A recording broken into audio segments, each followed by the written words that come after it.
लकड़हारा और सुनहरी कुल्हाड़ी की कहानी। एक समय की बात है, जंगल के पास एक लकड़हारा रहता था।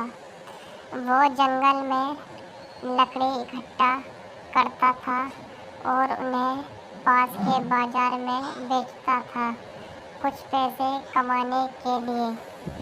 एक दिन की बात है, वो एक पेड़ काट रहा था। तभी ये हुआ कि गलती से उसकी कुल्हाड़ी पास की एक नदी में गिर गई। नदी बहुत ज़्यादा गहरी थी और वास्तव में तेज़ी से बह रही थी। उसने बहुत प्रयत्न किया अपनी कुल्हाड़ी को खोजने की, लेकिन उसे वो वहाँ नहीं मिली। अब उसे लगा कि उसने कुल्हाड़ी खो दी है। वह दुखी होकर वो नदी के किनारे बैठकर रोने लगा।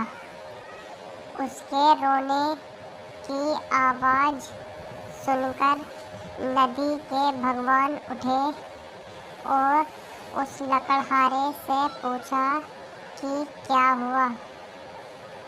लकड़हारा ने उन्हें अपनी दुखद कहानी बताई। नदी के भगवान को उस लकड़हारे के ऊपर दया आई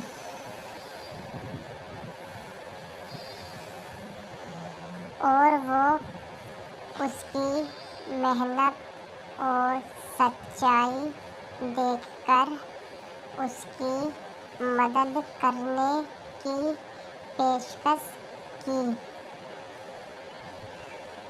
वो नदी में गायब हो गए और एक सुनहरी कुल्हाड़ी वापस लाए।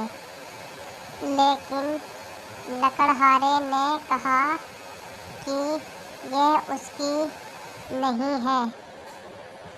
वो फिर से गायब हो गए और अब की बार उन्होंने चांदी की कुल्हाड़ी लेकर वापस आए।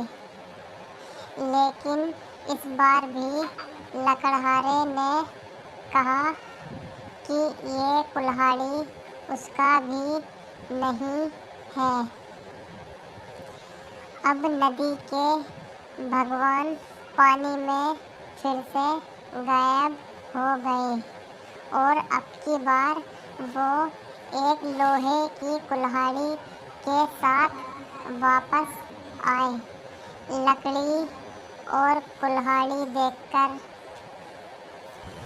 लकड़हारा मुस्कुराया और कहा कि यह उसकी कुल्हाड़ी है। नदी के भगवान ने लकड़हारे की ईमानदारी से प्रभावित होकर उसे सोने और चांदी की दोनों कुल्हाड़ियों से भेंट किया। कहानी की सीख। इस कहानी से हमें ये सीख मिलती है कि ईमानदारी सर्वोत्तम नीति है।